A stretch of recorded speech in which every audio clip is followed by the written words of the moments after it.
Ooh. Hello, hello, happy Saturday. I am freezing, but how are you? I'm in my garage. I'm going to be putting my stuff away that I did this week. Unfortunately, I didn't have time to do a earlier video because I'm busy doing other cool stuff that you'll find out soon. But rather than putting it away and you not seeing what I did, you've probably seen the pictures, but I just wanted to go through a bird theme that I did. It was the big bird watch, I think it was, here in the UK, and I thought perfect opportunity to do a bird theme because I know that my customers love doing the birds. Now, a while ago I cut out, I'm just going to show you what I've got in my trusty bag. It's always by me down here. For those that find that funny, I find it funny too as well, being called the bag lady, but hey ho. Right, I had these birds a long time ago that I cut out, and you've probably seen these multiple times. So it just shows, doesn't it, that when you do create something, you can always reuse it over and over again, and it doesn't have to be, you know, one particular time of the year that you get them out. But I have seen so many robins, and when I walk my dog in the morning, I hear the beautiful sounds of the robins, and I absolutely love it. And yes, this time of the year, the birds are out flying, so it's a great theme, if you like, for swimming lessons, because it means that you can do a lot of directional work, and you know, you can really add on lots of different skill sets within this theme.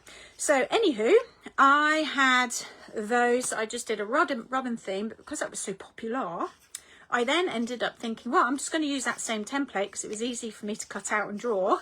Then I ended up doing different colours. So I've done a green and yellow for chaffinch, I think, and then a blue for a blue tit.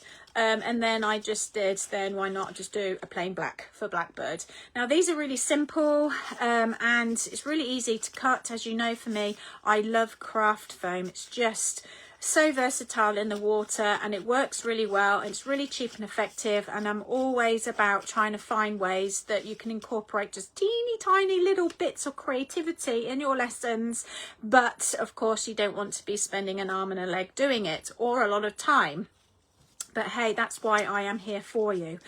So I had these. Now I actually used these as markers this week, and they were markers for when we were doing almost like pushing glides, going from robin to robin, and using those as where they knew where to go onto the pool side. Because if you have a lot of things that you're wanting to do on your list in your brain, then you can then have everything set up so that it makes it easier for you to roll through your structure in your head through your lesson, so it's nice and smooth and flowing, but also you know that you know your next step of what you're doing because you've already got things out.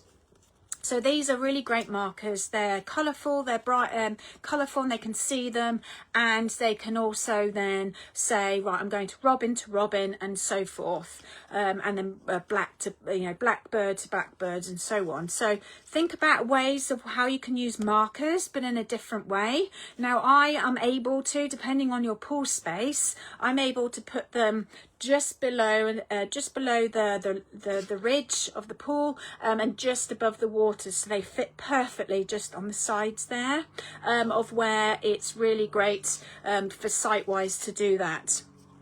So these are really fantastic, and following on the birds theme, these are my new, you may have seen from the images, well, last year I did the feathers. And again, I've cut these out in different colours. I also did an owl theme for those that have seen those. So I did black, browns, and different sort of tones of those colours for owl.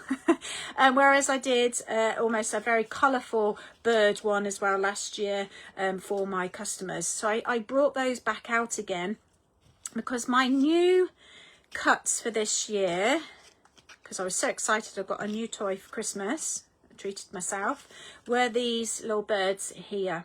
And I know some people have commented where I got them.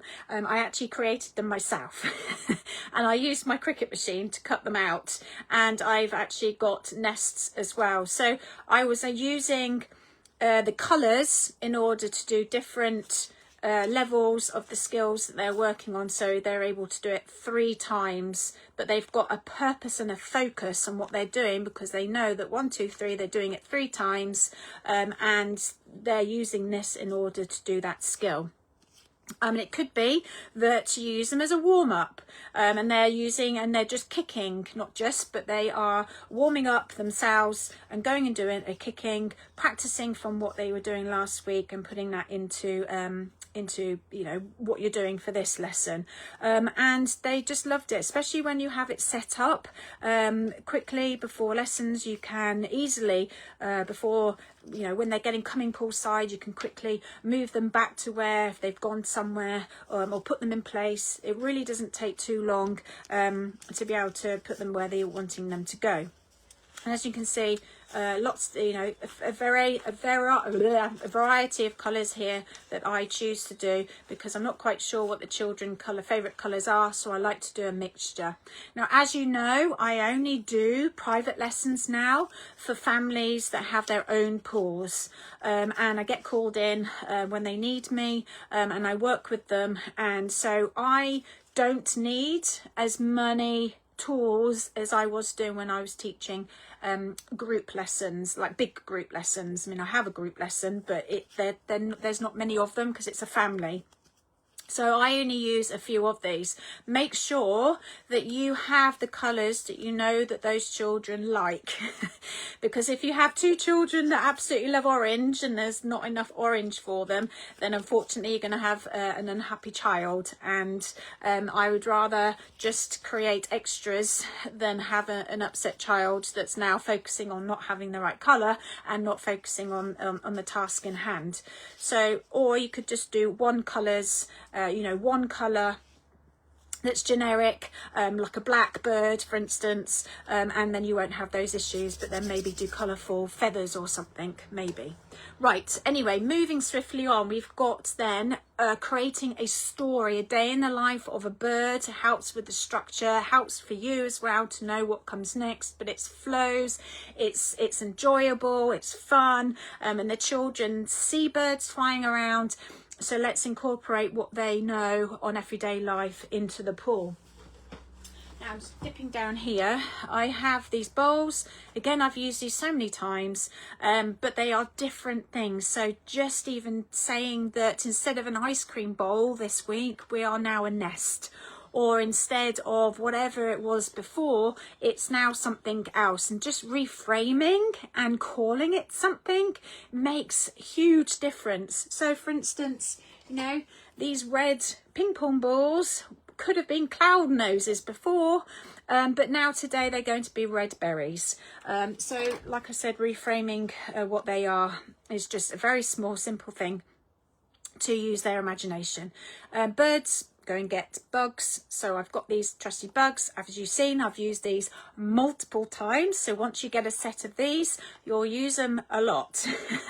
And these are very well used. And these sink down as well, so they're great. So you can add them almost to, for a little bit of the more advanced preschoolers or toddlers.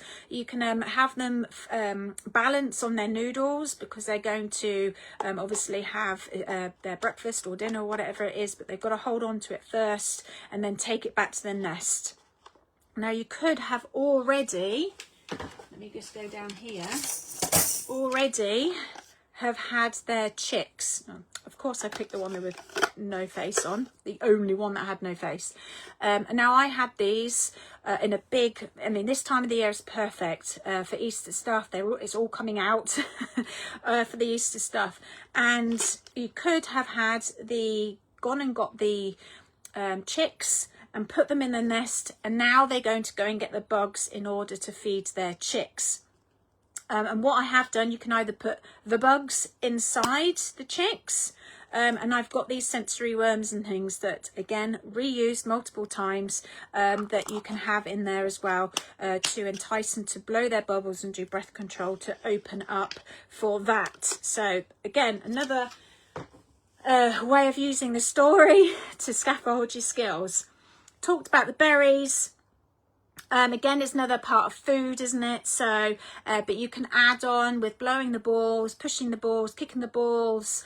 It could be that, you know, they're on their back pretending to eat the berries, so forth. So holding them on, different sort of ways you can do that. As you can hear, I've got sensory eggs that come out multiple times as well throughout the year. These sound amazing under the water, so bringing in another sensorial level to it.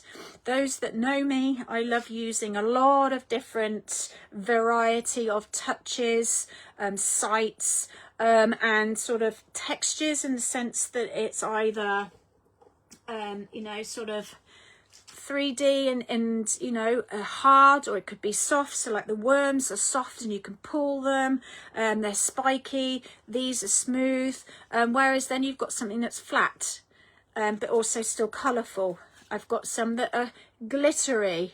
So, you know, you can incorporate these lots of different things for very minimal cost. And of course you're using buckets and the bowls, for instance, as well. Then you're using the eggs, these types of eggs, these types of eggs. But once you get all this kit, you'll have it forever and a day. If you can see, I'll turn you around if I can.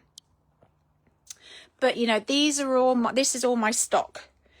And for those that said, I really want to see what you've got in your garage, this is what I reuse over and over again, and I pull them all out. And if I think that I'm needing my sensory scarves, they could be part of the nest as well, that they could bring out. There could be other things, you know, maybe I could have brought out the foam blocks that they could have built their own. I've got other eggs in here as well. I brought those carrots out for the winter theme and so forth, you know. Everything in here you can then pick out and draw out as and when. I might say to them, right, we need to go and get a certain amount of berries, so you bring out your numbers, or it could be a certain colour, so you then tell them, right, you're going to be only going to get you know, with the eggs, what have you, certain colours. I've got little different containers of where they have to, you know, a part of surprise where you've got the bags and different containers there as well. Got different containers. So again, once you've got all these, then you'll reuse them multiple times. Right, I think that's pretty much it. And one last thing, or two last things really. I've got these birds that I got, similar sort of, they sink down. So again, for those children that love sinking down, or you can see my orcas here. I've organised my orcas. I had a customer that came round the other day, and she looked at my boxes and was just like, oh, I was thinking, right, I need to sort them out. So they're all categorised now, because I'm waiting on a huge order coming very soon. It's very exciting. So I needed to sort myself out. Anyway, I am diverting. So the last thing was that pretend to be obviously birds, and they love to dance in the rain, or they love to have bird box, like going into the bird bath and things like that. So breath control, getting used to the water over their heads. You can do it as a group activity, or they can do it as individuals, but please make sure that they choose to do it themselves. I am a great believer in giving the child the autonomy to choose to want to do it. If you're in a group activity and they're going around for like parent and me classes, and the child is turning their head, and the fact, so that's my sign to know that they don't want it over their heads. I will never trick them and say I won't do it and then do it. I've got a dinner blog about tricking, and I really don't like it, because they lose trust in you. And that's the worst thing to do. As you know me, the number one thing is building that trust and trusted relationship with a child, in order for them to relax fully in the water, so that you can then really work deep with them. So one of those things, well, two, back and breath control. If they lose your trust, then unfortunately it'll be really hard to gain that back when you're needing to work on those two vital skills, of course. So the breath control, sprinkling, sprinkle over their bodies. They can kick their legs and you can sprinkle them as well, and so forth using that. Ooh, I'm cold. So anyway, that is it for today. I need to have a think about what I'm doing next week because I'm not quite sure, but I will let you know what I am doing. And please let me know what you're doing. I'd love to hear your thoughts on the themes that you're doing. I'm going to go inside now and get warm. Take care. Bye.